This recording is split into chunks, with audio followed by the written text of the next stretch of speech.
Welcome to Arvid and Tyler Catch Up. I'm Arvid. I'm Tyler. Yeah, let's catch up. I don't know if you like that intro, but I kind of enjoy it, so you might want to keep it for a while. I want to share something with you today, right off the bat. I had a hilarious little experience of staying calm yesterday, or wanting to stay calm and establishing process around it. So I think this would be a good lead into this episode today. Last Friday, like any other Friday, I released my podcast, my newsletter, and my YouTube video. And it turns out, after checking yesterday and being slightly surprised by the low listener count of my podcast episode and the analytics that I occasionally check, that I had forgotten to actually publish my podcast episode. And it was both extremely embarrassing to have something that goes out to hundreds of people just fall through. I didn't get anybody complaining about it because people know it'll end up, I guess. But it was pretty sad to think that I didn't have anything in place to remind me of this. And I thought that was a good opportunity for me to think about how I can be less stressed about this in the future, because it stressed me out. It stressed me out last night. I could barely sleep to think that something just like not clicking the schedule button could upset my 200 episode run of having, successfully and reliably provided the content that people subscribe to me for every week. So yeah, I just wanted to share that was a quite a hilarious thing to happen. I immediately jumped on Twitter and told everybody about it because I thought this is the building in public opportunity to share something that hilariously bad. Or also, it's really not that high impact. It's not that like a payment didn't go through or anything. But had that been a sponsored episode, which it wasn't, that would have been a problem, right? Somebody would have paid for a sponsorship that wouldn't have gone out to the complete amount of people. Because I did release it. I did release the episode yesterday, and I got lots of people downloading it, of course, because they are subscribed to the feed. But I then released another one today. So all of a sudden that other episode only had one day. So it was a whole thing, and I just wanted to share it, how I felt quite embarrassed at that moment, but immediately thought this is an opportunity to show other people that this is fine, even 200 episodes in. So let's hope this never happens with this podcast. But on my personal podcast, I had this little opportunity. But I tried to stay calm throughout it and establish a process around it, which to me just means double checking, like half an hour after it's supposed to go out. And I did reach out on Twitter to my other fellow founders asking if there are solutions actually that would help with this, that would check if a new email has gone out every Friday at 9:30 after half an hour after it's supposed to go out, or if a podcast was released or not. And apparently a couple people are working on something like this. So I'm glad to see that the SAS, yet another calm SAS solution is in the working somewhere else. But that was my little story this week that I really wanted to share. Yeah, that's cool. I mean, I'm glad you got it sorted out. I think, it's nice to how can I put this? Like something that is similar that I always say, people will catch typos in my writing, and I remind them the typos are how you know it's me just writing these things, and I haven't outsourced it to a ghostwriter sort of thing.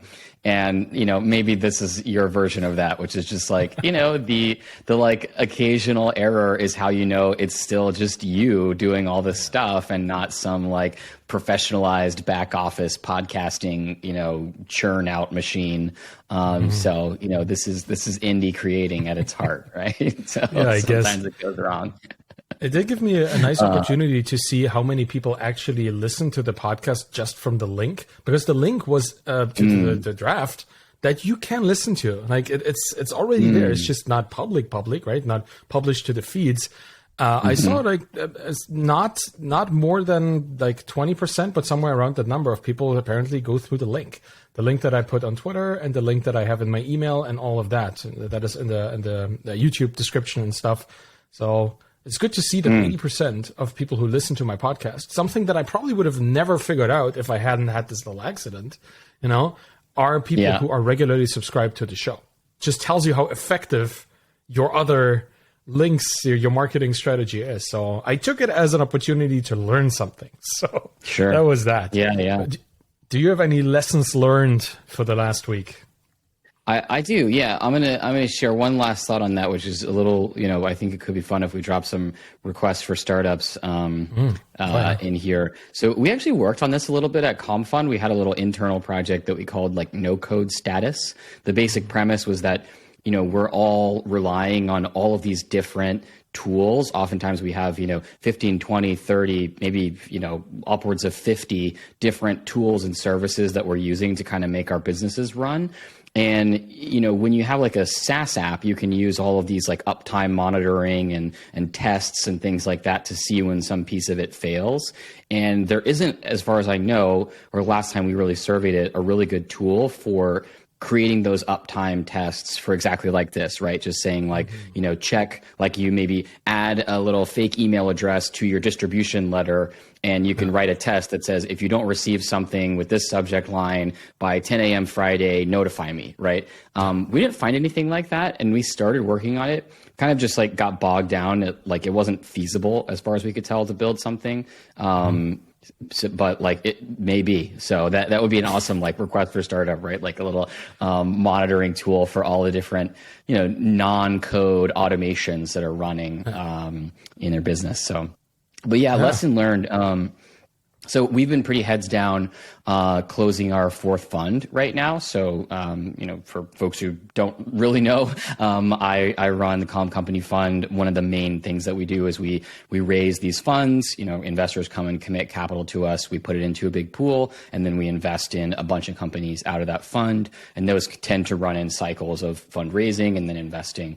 Right now, we're in the fund close period until basically until the 1st of April. So it's like the final part of it. And one of the interesting lessons learned from that has been the real value in following up. We're doing outreach to our investors who are often very busy people. And it can be very hard to think about how to communicate to someone who's very busy and has even like me, like we were just talking about, like my inbox is a war zone, right? And so like, what do you do? And one of the things we've found is the value of just sort of polite, automated follow-ups that don't really escalate when there's a deadline, right? So I want to be very careful about this. Like when we reach out to investors, first there's a custom outreach, right? There's a direct communication. Usually they talk to me and they say, "This is awesome. I'd love to invest in the next fund." Great. Now we've moved on. This isn't just a cold pitch that we're doing over and over and over again. We've got them a conversation going, but then they commit. And then you have to get them to follow up and do a bunch of things. You got to get them to like sign some documents and wire some money and all this kind of stuff. And that can be a really leaky bucket because you have these busy people who like what you're doing, but they have full-time jobs. They have, a portfolio of these sorts of things. You're like 52nd on their priority list, right? Even though they love what you're doing. And there, in that moment, we found a lot of value in sending just a lot of just polite follow-ups that basically go like, "Hey, we have you down in our database as wanting to join the fund. Here's the deadline. Here's your action items. Let us know if you've changed your mind and we can turn these off right away." And we send like a lot of those, like multiple ones per week. And very consistently, we have people after the 6th, 7th, 17th email who are like, "Oh, I've just been so underwater. Thanks so much for all the follow-ups. I'm on it. Boom, done." And it can be very weird to do that until you kind of really understand what it's like to be someone with a just fire hose of an inbox. So that's been a cool lesson learned, is that every time we've kind of turned that knob up a little more, and again, very polite, very clear, easy opt out, so that if they've like changed their mind, they can just say like, "No thanks," or click a button, right? But that's been super valuable. So I think it's maybe more widely applicable to a lot of other instances, to just like turn that knob up until things start to go wrong and then turn it back. Yeah, well, I certainly hope that people who listen to this take away the fact that politeness is pretty central to this, because my experience with this, I just tweeted about it yesterday, right? I had a follow-up email to a cold email, and it was horrible. It wasn't just impolite, it was disrespectful, because somebody just wanted to bounce their thing to the top of my inbox, and they pretty much phrased it almost like that. And that's the difference between the emails you send, where an investor is reminded of their somewhat commitment, right? The potential commitment to a fund that will make them reliable amount of money, or is an investment that they already want to do. Reminding them of that commitment is so different from sending out a cold email and have the first follow-up email for that unresponded to initial email be, hey, answer my thing, right? There's such a stark difference between the way, not just the way, the reason why you communicate here. So politeness and actually having something valuable instead of just wanting to cross this off your list. I got an email once which literally said, hey, could you please reply so I can check this off my list? Like, can you imagine? Honesty of that.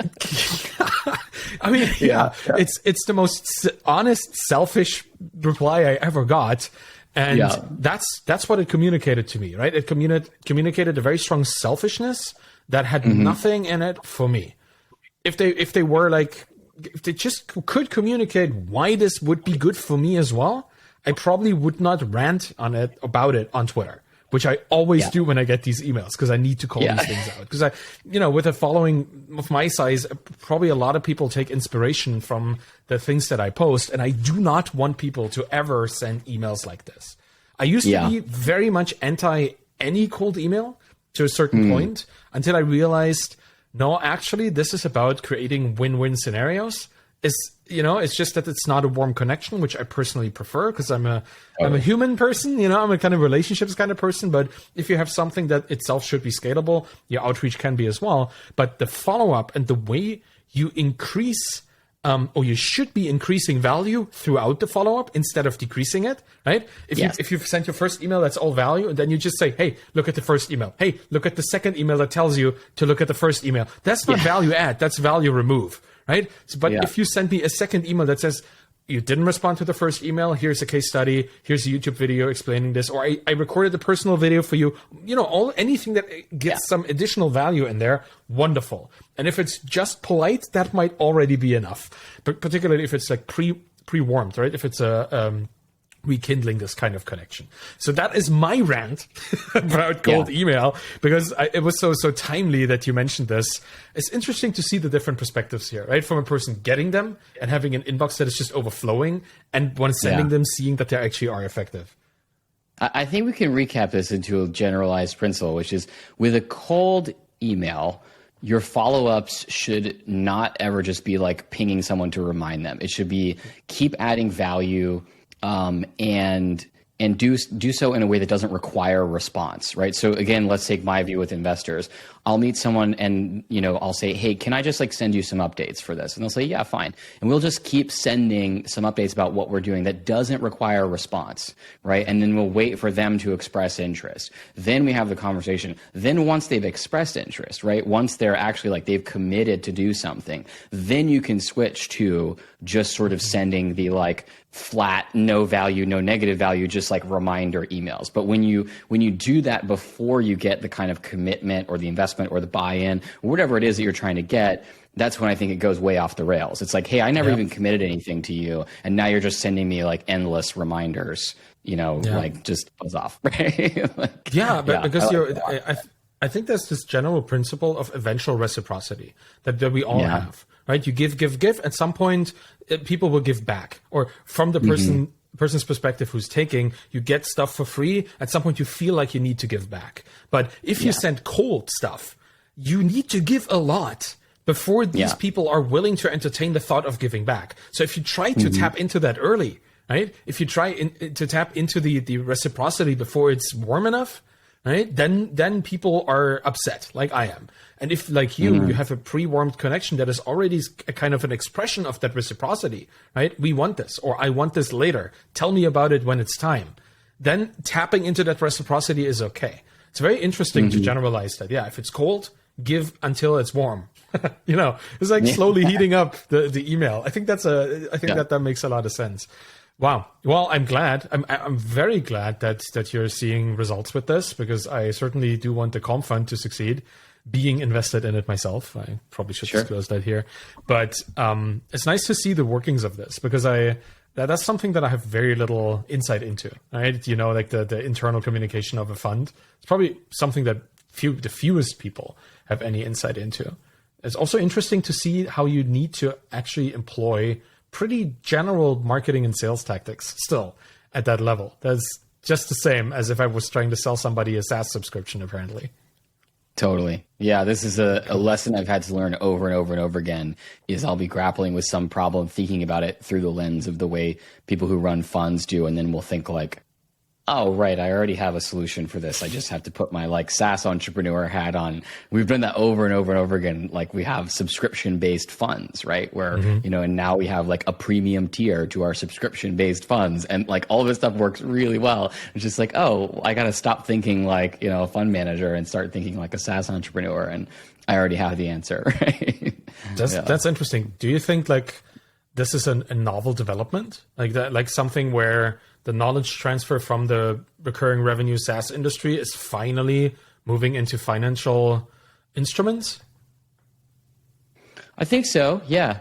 I mean, I think we've done a lot of it, probably more than most any other fund. But you do see that, right? So like AngelList introduced this idea of rolling funds, which kind of made the idea of like a subscription, you know, a little more palatable versus the traditional way of doing it, which is like, I'm going to commit to invest $300,000 and you'll just kind of call me up randomly when you need chunks of that, right? You know, hey, I need 50 grand right now. I need 100 grand, right? That's kind of scary for an individual. And so, you know, people like the idea of, you know, regular recurring kind of payments more than they like unexpected lumpy payments. And so you're starting to see that kind of bleed over into the industry. I think we do maybe more than anyone, just because of maybe my background, essentially. But yeah, I think there's a lot of lessons that can be taken from SaaS entrepreneurship and other stuff. This is probably a story for another catch up, but I did a brief detour helping launch an ocean conservation nonprofit. And we also brought a bunch of the subscription recurring revenue kind of strategies to the donation side of things, which is usually obviously very one-off, you know, annual donation kind of heavy. So yeah, lots to learn. Take your SaaS skills to other opportunities for sure. Yeah. Well, let's talk about building SaaS businesses. I think that's what most people come here for anyway.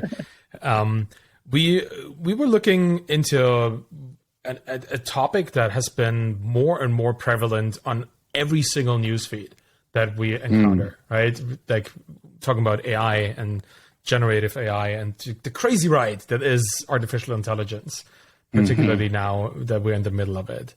I wanted to talk to you about this because I feel there is something about this wave of AI-enabled technology or just AI systems and platforms that we can use that is very interesting for bootstrappers, for people, for self-funded businesses. I mean, pretty much interesting for everybody, but particularly interesting for bootstrappers. I would like to hear if you think so, maybe, and what you might think about that.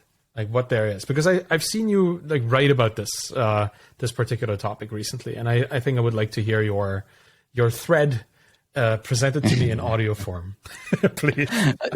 I'm happy to do that. I think it would be kind of fun before we dive into, because that gets very theoretical, and I kind of want to like level set also a little bit in like what is happening today. So I'm actually curious, I'm going to kick it back to you for a second here. How do you use some of these AI tools in your day to day, you know, either just personally or as a, you know, just say a creator writ large when you're making content and stuff? What are you using? So I actually made a YouTube video about this just recently, like writing with ChatGPT, because I use it quite a lot in my exploration and content structuring process. So whenever I have an idea, I tend to just dictate it into my into my phone, right? Telephone. Do we still say this? Yeah. So I have like Auto AI or something. I just dictate it and it automatically transcribes it, which is quite nice. So I just have this kind of brainstorming while I take the dog out for a walk or just like walk circles in the backyard to get my thinking going, or while cooking or whatever. I just dictate my thoughts on a particular topic, any random thought.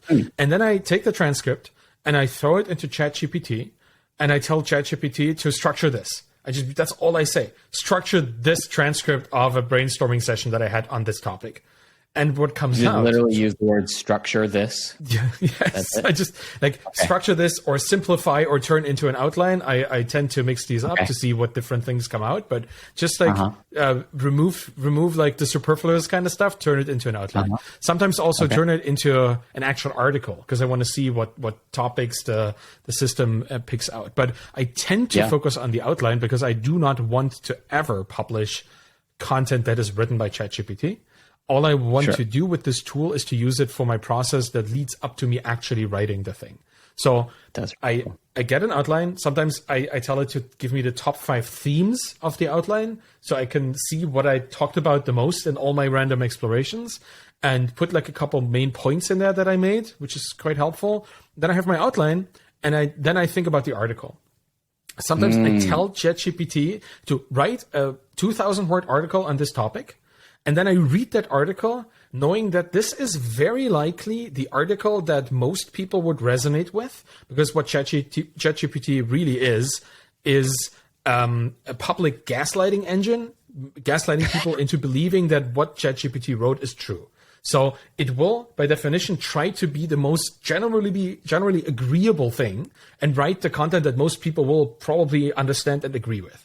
That's how I see this model, this particular language model. And then I read the article and think, okay, this is what... Before you continue, that's really interesting. Okay, so you're saying that basically it's a gaslighting engine, because basically the way that it works is it is already sort of attempting, like the mechanics of it is attempting to generate consensus, right? It says like what word is most likely to follow these words. And so what that means is it's kind of this like least common denominator effect of like, it's reverse engineering what it thinks other people are going to want to read or say. And so you have to then what do you do with that information? Well, like in your mind?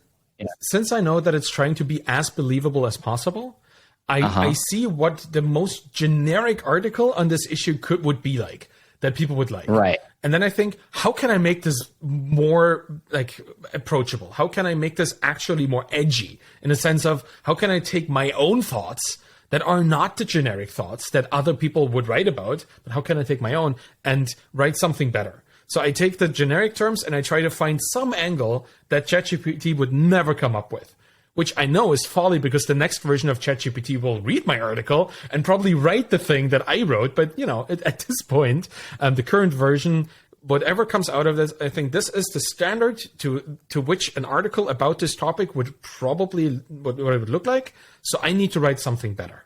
So I try to come up with better examples than the one it presents, if there are any. Or just to give like my own personal insights that ChatGPT could never have because it's part of my own journey.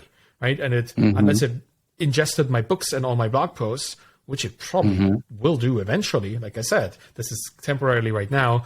And this is a topic we need to talk about, like how much sense it makes to come up with strategies today, knowing that this technology is constantly evolving. But I then take this article, read it, and I write my own. And what I then do is another thing that I found to be really cool.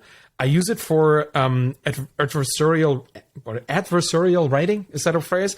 I take my finished draft, I feed it into ChatGPT, and I tell it, now give me 5 points that somebody who vehemently disagrees with this article would bring up. Then it comes up with a lot of points and arguments against the things that I argue for. Then I use those counter arguments to defeat them already in my own article. So that becomes more, more strong, more defensible as an article. And then those are the kind of most surprising uses that I have maybe for it. And then I just use it for synonyms and for expressions and phrases. Give me a metaphor that describes this adequately. Give me 20. I tend to ask it for 20 of the thing that I want, right? Give me 20 examples. Give me 20 whatever. Because you see at some point quality just diminishes, but everything before is usually quite usable. That's what I use it for. And, grammar checking, all these kind of things. I use it a lot in my writing to the point where I can become the human that is better than the AI because of my unique experience. But before that, it's quite helpful to see what generic things are important or might be important to, make the articles as approachable as possible. That's so cool. Yeah. That's a really useful insight for me, to be honest, too. Like I've generally been kind of underwhelmed with with this as a tool for publishing and original creation.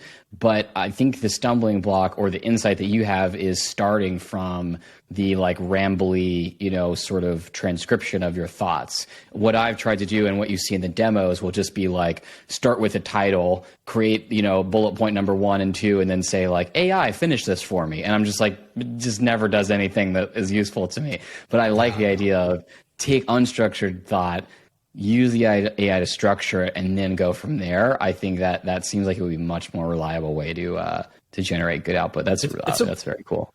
It's a writing buddy. Like, I consider ChatGPT to be the always on, never sleeping writing buddy that remembers what I said. That's really what it is. Because you can go back into an existing conversation about a particular topic. I mean, when their website allows you, because there's not a security bug that they currently have, where you see other people's prior ChatGPT history, which is really bad, but you can talk about security and AI as well. That is really useful to me. And I tend to also use it for summarization. That is also a really good use for this technology. I throw in my whole article. Sometimes you have to paste it in multiple parts, because it doesn't take, like, you can only have so many tokens, like characters or words at any given time. So you need to feed it in segments, which you can do. You just have to tell it, I will give you 3 segments. Here's number 1, enter. Here's the second one, then paste it, enter the third one, enter. And then it has that in memory. And you can tell it to summarize the whole thing. And I often tell it, create 5 cool tweets from this. Out of which probably all 5 are really bad, so I have to rephrase them. But the idea is also what I use as a prompt tends to be create 5 wildly different and engaging tweets. Like, you have to be precise in how much variance you want in these things. And I tell it, I have a YouTube video that is essentially this article as a video. Give me a cool YouTube description that has all the relevant keywords in it. And it will give you a cool YouTube description that you can then copy and paste or slightly modify. So I tend to always modify what comes out of this, because it is, you can prove, at least at this point, that a text was written by ChatGPT because it has, I think it was low perplexity, which means like the variance in the way that it expresses things. It just sounds the same, not like a human who would have different expressions at different points in a text. And a burstiness, I think, is then the variance of that perplexity is also low. Doesn't matter what that means technically. There is a way to detect it, right? I'm learning some new words today. Yes, these are also words that I really like, because they are not used anywhere else, and I love that. Burstiness and perplexity. Those are great. These can be mathematically inferred from a text, right? You can take the text, take the words, the tokens in it, and do some calculation over how many varieties of a certain kind of phrase exist, and if that is low, it's likely AI written, which of course we will see AIs overcoming by optimizing for with random new variants, and see if the perplexity is high on one or the other. But at this point, at least, we can determine it, and I don't want any of my texts ever to be, even to sound like AI, because that's just generic and gaslighting, and I don't want that. Okay, well, I'll talk about how we're using it, and then we can move on to a little bit more theoretical stuff. I just thought it would be good to, I feel like these conversations tend to like rapidly move from what's going on in the present to like several, compound iterations forward. And it can be useful to like root yourself in the present a little bit in this topic in particular. So at our fund, we're using it in a couple of interesting ways. We installed, basically ChatGPT, or I think actually we're using GPT 3.5, but as a Slack bot inside our Slack instance. And we already have a bunch of kind of no-code Zapier type things that are like bots that basically create feeds of different actions going on in our little ecosystem. So whenever we receive a new update from a founder, it gets piped in somewhere. Whenever we close a new investor, it gets piped in somewhere. Whenever we sell a new ticket for our summits, it gets piped in somewhere. So we have all these kind of like Slack has kind of become the data stream of what's going on in the company, in addition to where a bunch of conversations happen. And we have those kind of like grouped out into different projects and in different channels, and then basically almost all the information, because we're fully remote, about what's going on in the company happens in Slack. And so we've started using it as a pretty effective summarization tool, right? It can get very overwhelming when you have all that information in one place and you're not necessarily on that team, but you want to catch up. So we've started just basically giving it that context of these Slack channels, and then just saying like, write a quick summary about what happened this week in, this project or on this team or whatever. And it does a pretty good job, actually. So for me in particular, right, like that's very helpful to be able to just quickly go in and see summaries of, we sold 17 tickets this week, and, most of them were for this summit versus that summit, and blah, blah, blah, and just giving you the highlight of it. And one person, was confused and accidentally bought 2 tickets, and so it's been refunded. Like, it's kind of giving like that level of detail on stuff, which is pretty cool. So I also agree, like, I think summarization is one of the ones where it's just ridiculously good. We've been working on, so we're kind of like creating our own little studio of making a bunch of little apps like this. And we just started rolling them out to our portfolio. So giving them access to some of these tools as well, which I'm kind of excited about. And another one we're doing is using it to create a summary of the entire interactions with an individual inside some sort of context. Like we use Front for email. And so if you have like a CRM and you have Front and you wire up GPT-4 or whatever, you can basically say, right alongside in a box, give me a 1-paragraph summary of every interaction I've ever had with this person, right? Going back to, as far back as your email kind of has it. And so that's been super cool as well. So we're using it in a couple cool ways like that. Not, I would say, as integrated into our workflow as what you were describing, but more in a way to kind of give us a little bit more leverage and save us time, which has been pretty cool. The other thing we're doing is having it basically do a first draft of our investment research memos.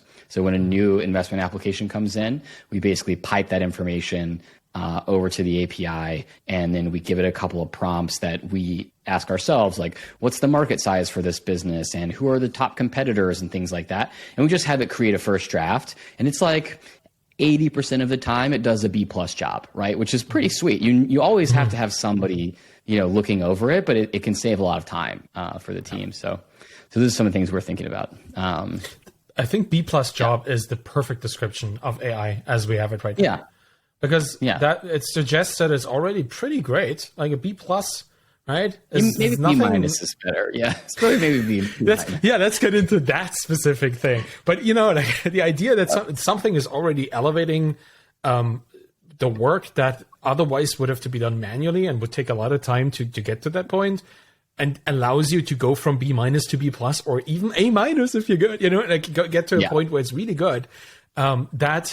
That is the actual power of this whole thing.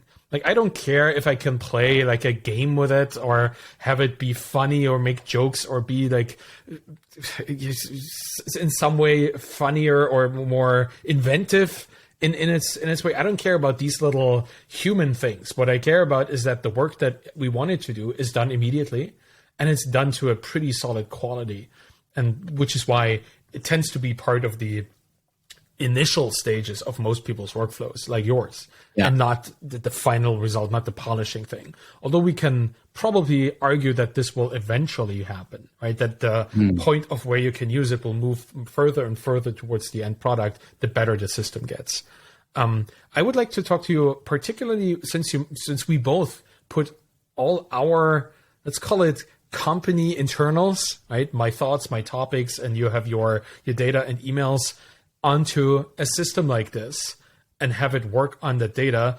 I would like to talk to you a little bit about security and our relationship with a black box, which AI is at this point, right? There have been companies that don't work with AI at all because it's not clear. There are companies like what I would assume yours and mine, I guess, do into using it to a point where we put everything we think is interesting in there and get results out. How do you consider an API that we don't really know what it's doing with a data that we sent there, run by a company that has open in its name but doesn't really disclose anything about the function of that thing that they offer, which is also owned by Microsoft, a for-profit business? How do you consider making the choice to use a product like this compared to not using it? What do you think about that? This is not like a gotcha kind of question, because obviously if we were like super privacy and data security focused, we wouldn't even touch the topic with a 10-foot stick or whatever the phrase here is. But we both see a benefit in using it over the potential security implications. So I would like to hear your perspective on this and how much thought you put into this, to be honest. To be honest, not too much thought. It's a really good question. And, I think that my opinion on it is that this is something that you should really care a ton. There's a lot of stuff in early stage entrepreneurship that like matters but doesn't matter at the scale that you're at, right? And I think this might kind of fit into one of those things where if you are, you're working at Boeing and you're trying to decide like, hey, we think GPT-4 could really help us with designing our new, fighter jets, right? You should really consider what happens to the data if you send it there and have a lot of concerns and be incredibly thorough. If you are working with very early stage startups, right, it's a bit like the idea that no one's going to really steal your idea as a startup, right? It's all about execution. I think it kind of falls into that category where theoretically, there's some hard to measure risk that Microsoft just hoovers up all of this data about a bunch of startups and starts churning out, copycat products ahead of time because it's got all that data inside of OpenAI. But really you're much more likely to fail for like a bunch of more obvious reasons right in front of your face, right? And so you should be so lucky to worry about Microsoft coming after you with like the extra edge that they have from the data in OpenAI, because at that point you've already made it basically. But it's a good question. I don't know. What do you think? What would your advice be? Like, I think the most sensitive thing that I just said, right, is sending some of the data of investment applications to that API.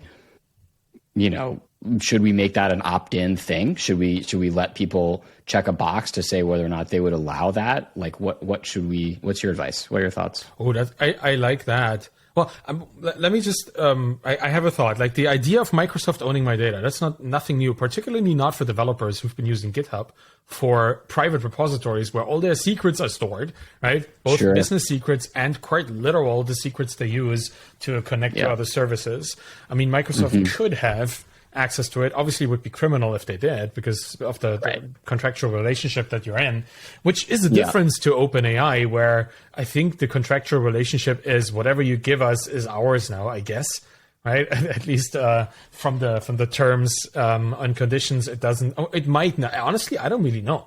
It kind of is like this is an experimental beta. We might use your data to train the model further, whatever that means, right? That's what I think it is.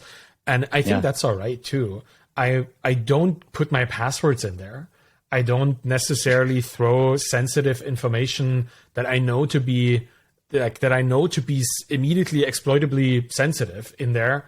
So my thoughts, my ideas, my cool new blog post ideas probably won't be stolen by the Microsoft bootstrapping blog, which does not exist, right? That's right. It's also like you're right. Their business interest is something else than stealing our 3-4 emails that we put into the thing to get some data out of them. But it's important to think about it. I think it's important to think about data hygiene generally. Like data security starts with reducing the amount of things that you share, right? Like that's what we should teach our kids when they go to school, when they use phones outside of the home or in any capacity, like how much sharing a single thing can impact your life. I think I talked about this in a recent blog post where it's like if you share a screenshot as a founder building in public, which is really fun, right? You share your ups and downs and your dashboard pictures and something, and then you share a screenshot of your browser with like 40 tabs open, and everybody's like, look at this, 40 tabs, man, this guy. And then you've just shared all 40 things that you do. You shared a screenshot of your, like the tab that has the symbol for your bank that you use, or which email client you use, or which social media networks you may frequent that you're not publicly communicating. Like you just shared 40 distinct pieces of information that somebody has now about you, right? Is that something you should be doing? Like, even though it's hilariously funny, right? It's really the data, the hygiene of the things you share. That's where it starts. And with AI systems, where we don't really know how strongly they persist our information, it becomes an interesting question as well. I have no trouble throwing my articles in there because I know I'm going to publish them anyway. And the data is going to be ingested by that system in the future anyway. But anything that I don't want to end up in the system as a potential thing that it may spout out again in the future, that is a different question. So I think what you're doing is okay, but particularly having it ingest emails will be an interesting data security question in the future, because the other person probably did not agree to have their email ingested, right? So that's, and this is something, and here's the thing, that's what I really wanted to talk about, this whole thing about you with today, about AI. We will have to see legislation around this, not just about what AI is allowed to do, but what you are allowed to do with AI when it impacts other people's information. It's just like the European general data protection situation. We will see this with probably the European AI general data protection situation, right? Because the EU will probably be the first instance to try and regulate this. I am very much looking forward to seeing what the legal sphere thinks about these kind of things. And I'm always looking forward to voices from the data security community. I actually had a chat yesterday with an old friend of mine who worked at Boeing as a data security expert. Funny enough, like that you bring up that company. And he is a very opposed to many of the things that people think AI is great at, like conversational AI or generative AI, because he's looking at it through the lens of what Cambridge Analytica did with misinformation campaigns. And when we think about what ChatGPT is, at least in my words, right, the gaslighting engine that is trying to convince you that what it says is believable, and then you take echo chambers of political extremism and feed content that can be generated within milliseconds that is reaffirming these biases, you have a very explosive mix of technologies, right? And that's kind of his perspective on this. He's very excited to get people unexcited about this because, there is so much going on that we cannot really fathom yet because we can't look into the system, right? It's made by OpenAI, but it's a black box. We don't know how it works, even though they have their research papers out and about telling how well it works. We don't know how it works. And that is a big problem for the technology itself. Honestly, I bet people argued the same thing about every single technology that we had in the past. Right. Yeah. But the consequence is that all of these technologies are also regulated. Like if you look at the GDPR, that is the consequence, right? Of spam and cookie tracking and Cambridge Analytica and stuff. Yeah. So it's nice to be able to do this while it's happening, not just after. But that is kind of my perspective. I try to be cautiously optimistic about the whole field because I see how amazing it has been at impacting my writing journey. I just have so much more fun writing like this because I have a friend. I now have a little computer friend telling me that what I'm writing about is cool or it's not, or here's something you could also think about. This is so much better than not having that friend. But it's a friend that comes with, it's a friend that has some luggage, some emotionally explosive luggage, and we need to be aware of this. Let's talk about what we think it means for for business opportunities for bootstrappers, for companies, indie creators, that type of folks, and then we can probably have to move on for time here. But I like this topic actually. I actually think it would be cool to chat with your friend and get that perspective. So maybe we can talk about bringing them on. That was a good idea. But okay. What do you think about? Let's just put your hat on for either like indie creators or more like bootstrap SaaS entrepreneurs, that type of folk, that type of crowd. Like, what do you think? You say like, what do you think is the biggest opportunity for using AI? At this point, just realistically looking at what has happened over the last couple of weeks and months in the indie hacker space, the opportunity is to be first and cash in on it. It's kind of like that's as pragmatic as I can say it, because if you look at good gold rush, right, nothing wrong it's nothing wrong with the gold rush, and you see this with Peter Levels and Danny Postma. That's like the two poster childs right now, in our community that do pretty much similar projects, or often do similar projects, and kind of ramp each other up, which is fun to watch. But what you also see, like I'm watching like Messi versus Ronaldo, of indie creating, basically. And they have equally strong fan bases that are kind of throwing stuff at each other as well. It's quite enjoyable. But what you see is that these two creators, they are building really cool systems, and then somebody from a much more capitalized business swoops in, uses the traction that these systems already have, because they're built on technology that is available to everybody. There's no moat in there at all, right? You have an API, and if you know the right prompts, if you figure them out, then you get what you need. And they are using a lot of generative AI, a lot of like picture-based AI, and that is something that, again, with the right prompts, is quickly, you can visually determine if you're getting better or worse with your prompts. So this is something, if you just throw enough resources on it, you get to that point. And just yesterday or 2 days ago, I think Adobe released Firefly, which is their generative picture AI implementation that hooks into Photoshop and all the other tools. Yeah. And now all of a sudden, the tools that were pretty well monetized by indie hackers are available to a general public that will now forever associate them with Adobe. Because they have the market power to push it into all of their systems that everybody uses. Every designer and every person in that field will eventually forget about the couple people who built these indie projects, and they will, remember the big names. What I do see as a benefit, though, is a lot of indie hackers building little middlemen or is it middle people? Like, do we have to say that now? Little in between intermediary systems that make the AIs more accessible for particular kinds of audiences. Like people who want a certain kind of UI to build a particular prompt to use with the API, not to get the result of the prompt, but to build prompts or build interactions with that. So what I think where the market actually is over a longer period of time, and this is all guesstimation, but it's kind of how I feel looking at what works and what blows up and then crumbles down. What I see working much better are these little businesses that allow you to plug and play things better together. Like Zapier was for no code. I want that to exist as a bootstrapped indie product. And I see some of them, like Tony Dean, that is building one of these things. Just little interfaces that make these AIs more accessible. And once you have such a platform that kind of distributes your own, for your users' own prompts to different AI systems, all of a sudden you also reduce your platform dependency, which is the other extreme problem with AI systems. Like you literally have one open AI.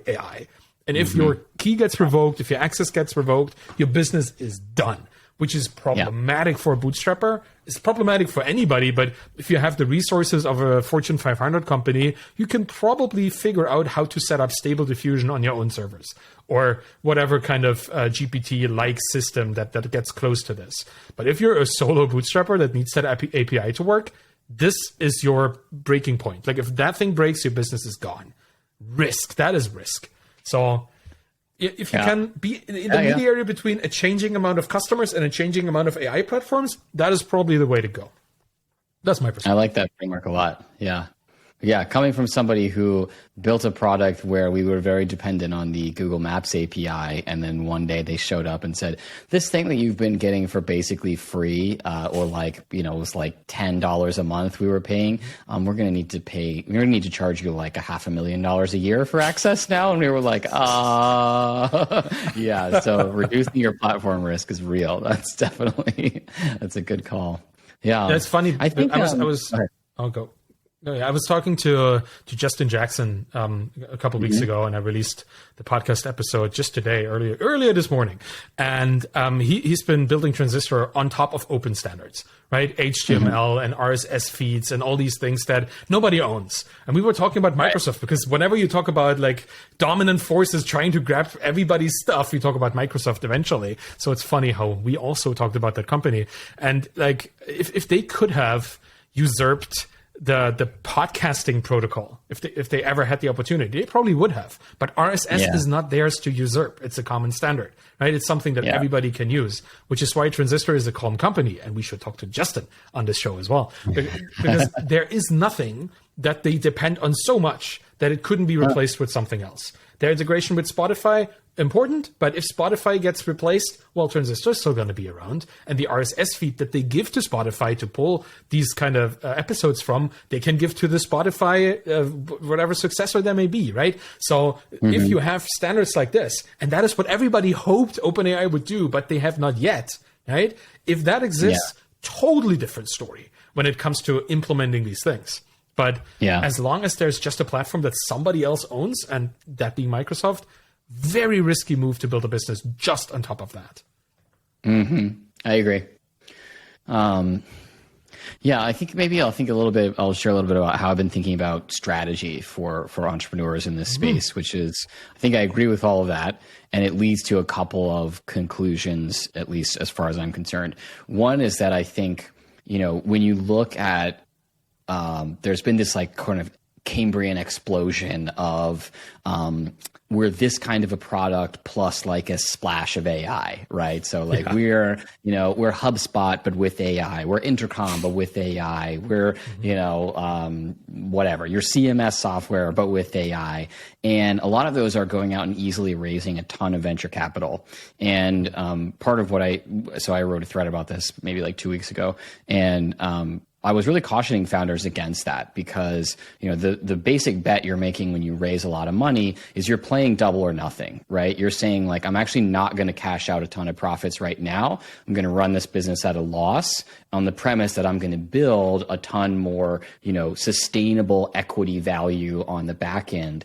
And I just don't think that's very possible when you have these two main things that you just identified, right? Which is one, that you're extremely dependent on this one platform, which can just eat up all the margin, right? If you're totally dependent on OpenAI right now, maybe doesn't make sense for them to raise their prices, but eventually they can, right? It's the same thing you have with like people selling on Amazon. For a long time, it was just like this free for all. And now they're just like eating away at your margin left and right. They charge you for adding a coupon code. They charge you for all this sort of stuff. And there's nothing you can do about it. You have to sell on Amazon. And that dynamic is just going to be supercharged with OpenAI. And then what you also pointed out, which is it's just so easy for the large incumbent players to integrate these features. And I actually think the only thing holding them back right now is literally just the cost curve, right? It's just like, why are they not just like rolling this out just as fast? They have huge coding, like tech teams. It's not that hard. And the thing is just the marginal cost of like the servers is actually kind of high. And so if you have a gigantic user base right now for a lot of things, it doesn't make sense to roll it out across your whole user base. But that's going to change super fast. You're already seeing like Microsoft, Adobe, these folks making a decision to say, let's just do it. So I think you should basically have a little bit of a kind of gold rush mentality, right? If you're going to go in there with something like this, you see an opportunity, you should make it very profitable, very fast. You should charge upfront, not monthly, right? You should be like, I want to do this thing. And if my revenue goes like this and like this, that's fine because I made a bunch of money along the way. And I think taking that mentality is really smart. The other thing that I was kind of advising folks to think about is instead of slapping AI into the product, think about how you can leverage AI to deliver the same product at a radically lower cost, right? So, one of the things that I have seen over and over again is folks who talk about actually doing software development with AI right now and just how phenomenally helpful it is, right? Like you're using it as a writing partner is like fun, right? But you were producing great content before. It hasn't made you a 10x better writer now that you have this writing partner, right? It's at the margins, whatever. When you're writing code right now full time, especially if you're like a full stack, small team, and you layer this stuff in, you really do get like phenomenal leverage. I think a lot of folks are not even thinking about how can I just take that leverage and go after some really big fish, right? Like, maybe the answer is not Shopify, but with AI, it's leverage AI to just go rebuild a Shopify competitor. And instead of charging 2.9%, you charge 0.29% because you're a team of 10, right? Like, I think that's a pretty cool opportunity, and I would love to see more folks going after that as well.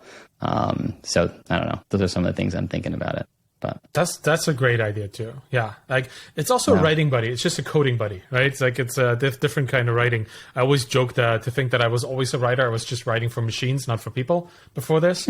And I think that very much resonates with me. Honestly, I used it recently to learn how to write Swift, like code for Mac OS, because I wanted to build a little application for myself.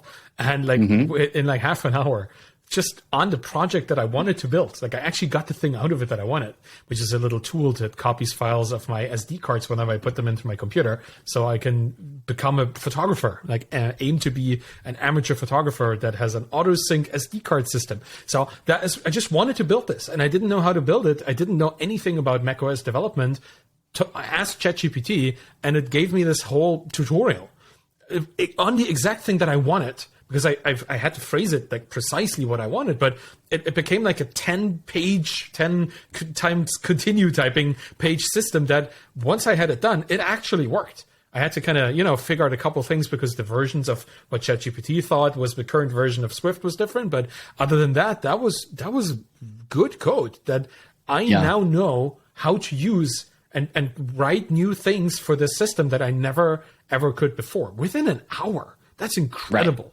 And that is, I mean, I'm already a seasoned developer, I guess. I pick these things up quickly. But to think that this could help somebody who's never coded before build something in an hour, maybe 2, because they have to check a couple things or click a couple buttons more, that is a mind-blowing paradigm shift. So if we think about like what that means for the size of developer teams, I think there's looking at the current situation in the United States and how you can expense developer costs. That's the only saving grace, is that you can now let go of all your developers. You don't need to pay them anymore to build a software business. But I think the other thing is, yes, it's going to make the on-ramp for new developers a lot easier, but at least for now, it's just very clearly going to make experienced developers just 10, 20x more efficient, right? I remember when I was first kind of, articulating this idea of Microsass, and people say, oh, like, is it about small things? And it was like, no, the actual definition was, it was a scope that a solo developer or a small team could realistically tackle, right? Yeah. And when I was sort of writing about this, maybe like 7-8 years ago, you just couldn't say we're going to take on Salesforce, right? It was just like, there's no way. It was like a small team can't do it. There were certain things in software that necessitated you would eventually have a team of hundreds of engineers, if not thousands or tens of thousands. And I think like the term Microsass through that lens is basically gone. There's essentially no scope that you can't really tackle in the world of software with a team of 10 or less, and build like a real world-class product. I think, remains to be seen, but my hunch is that that's true, that you could go after some of the, really big, large markets with a small team and be surprised at how effective they are. Yeah, you will still have situations where you need more people, because probably complexity of the underlying the subject, the people you're building for, how they interact with technology, right? If you have really old systems that have very, very specific kind of things that you need to implement. But for most businesses in the spaces that we operate in, it's definitely going to move towards this. Smaller dev teams that can put out way more. But it also puts a lot of question again on data security, like the thing that you put in there, right? For it to generate code around, who owns this? Who owns the code that was generated? This has been a problem with the GitHub Copilot, right? That was the first iteration where an AI back then, GPT-2, I think. I don't really know which version it was. It doesn't really matter either, because I guess in 2 weeks we're going to be a GPT-9 or something. So who cares? But back then, it already was the question, well, who wrote this code? Was it the person who clicked on, yes, take this AI-generated thing? Or was it the AI itself, or was it a mix between these two? Is this a new entity? And it already started creating problems for schools, because kids or students would use it to solve their homework. And now you see this in academia. Now you see it beyond development. You see it everywhere where text is required. So there's this hilarious South Park episode about ChatGPT as well. Like it's made it on South Park, where Mr. Garrison is, I think, teaching his class, and all students are, spoiler alert, I guess, writing amazing articles, amazing like essays that are mind blowing. And somebody tells him, well, they're probably using ChatGPT. It's something where I could just tell it to do a thing and it'll write. And instead of getting mad, he says, oh, wow, cool. Well, then I could just tell ChatGPT to read and correct these essays and grade them. Like that. The consequence is now we're using this even like as a means to interpret the things that ChatGPT itself has written. There is just so much going on in this space. And I wonder what this is going to do to code, because these systems ingest content from the web. And the more content gets written by these systems, the more they ingest their own content. So what we talked about earlier with perplexity and burstiness means that we will now have systems that will actively detect AI systems that will detect, is the thing that I'm reading written by an AI? If so, I'm not going to ingest it. Do you see this problem? Because they need ingest human written things, so they need to be able to detect if a thing was written by AI. And then we have the self-cannibalization loop that could be stopped if AIs could detect their own writing. But what if we have two AIs that do this, and one ingests the contents of the other, and it becomes this Ouroboros of kind of content ingestion? There's a lot to think about when it comes to using this to create things that are then running in public, either as text or as code on GitHub or whatever it might be. This is funny how we've been talking about AI for an hour now, and we barely scratched like half of the topics that we actually wanted to talk about here. But it feels like it is a genuinely interesting opportunity for businesses. That's how I feel about it, to facilitate essentially selling shovels in the AI gold rush, right? Allowing other people to use AI better for their own needs. And what you said about this being more or less a feature, not a business, that I think is something that everybody who's building on top of AI should consider. You're not supposed, I guess, like if I were to tell somebody what to do with this, you're not supposed to build a business on AI. You're supposed to build a business so that other businesses can leverage AI for their business. That would be the more reliable and more sustainable approach. Otherwise, you're going to run into these moments of dependency issues and all of that. Sure. Yeah, I guess that's where we are with bootstrapping and AI. It's kind of a mixed bag, huh? I think it's exciting. I think it's always interesting when these big kind of like platform waves come through and everybody has to reevaluate, their strategies and all that sort of stuff. And it's made life a lot less predictable. That's for sure. Well, I do like it more than Web3. So I can tell you that. Like this feels, and I no shade, right? It's a different kind of technology, and blockchain is wonderful for logistics. Shade, But there's been so much scamming and selfishness going on in that world. That's the structure of it. That's the thing. Yeah, it's but for AI. Well, that's the thing. We don't know how AI works, right? We could be having this conversation in a couple of years when we have more insight into the black box, and then pretty much say, well, Web3 AI was all the same. Who knows, right? That's the thing. Like, who's going to benefit from this in the end? It's already past the first milestone for not being the same, which is like literally value generation. No, when somebody tells you, here's this thing, it does X. Like in Web3, it just never did X. It never did it. And at least it's like, hey, here's this thing. You can put some stuff in and it'll generate some outputs that can be cool. Like already milestone number 1, like they're not the same. That's true. Yeah, you're right. It actually has even the fact that you can use it to come up with something, right? Write a poem for my dad's 60th birthday. It is already value generating at that point. Like buy him an NFT for his 60th birthday, and you're probably not going to get anything out of that. Yeah, no, exactly. It does the thing, right? Put in some stuff and it will output that. And then you say, NFT, this is your intellectual property on the blockchain. Is it? No, it isn't. Oh, okay. We should have an episode about that. I'm looking forward to the full hour rant about NFTs and Web3. That's gonna be great. Man, I'll be very happy to not ever think about that ever again. So that's right. You have to bring on a guest to do that rant for sure. Oh, that would be great too. Well, do you want to talk a little bit about the Com MBA before we close this up with a shout out for a while? Yeah, that's right.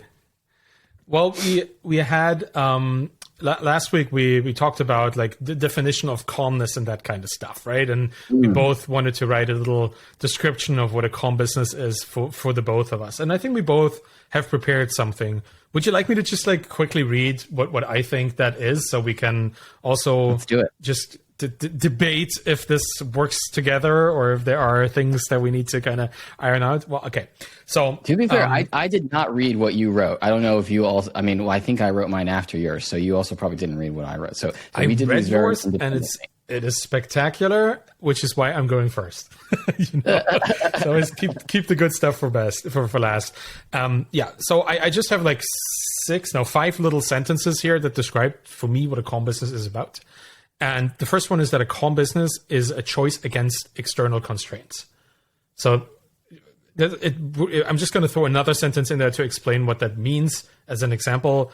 Like it's making your own choices instead of having somebody else making the choices for you in a business, right? That could be investors, that could be the market or whatever. A calm business is an entity that has internal constraints that are voluntary. Or no, maybe not, but at least they're not external. It's also a choice for control over pace and process over massive outcomes, right? Control over pace and process means like you choose how fast you go, you choose how far you go, instead of focusing on this big ass exit that is looming in the distance. That is not what it's about. It's about building the pace and process that works for you. And I think I already quoted that last episode. A calm business is calm when things go smoothly and stays calm during the storm, or aspires to stay calm during the storm, because you can't force yourself to stay calm when you're not. But the idea is always to have the baseline of calmness, whatever happens, to be prepared for everything. And that means having processes in place and having systems that facilitate staying calm. Fourth one is a calm business is a vehicle for value creation, not valuation, which is, I guess, a rephrasal of this is more about the process than the outcome, right? The massive sale that you might have, even though that's nice, but if that is your only goal, you have a problem. And a calm business seeks leverage without massive downsides. So that means manageable leverage. Leverage that is, if it's financial, it's not so much that somebody else all of a sudden has complete control over your business. Or if it's moving into a partnership or even having customers, it's not having 3 customers that if one breaks away, you're bankrupt.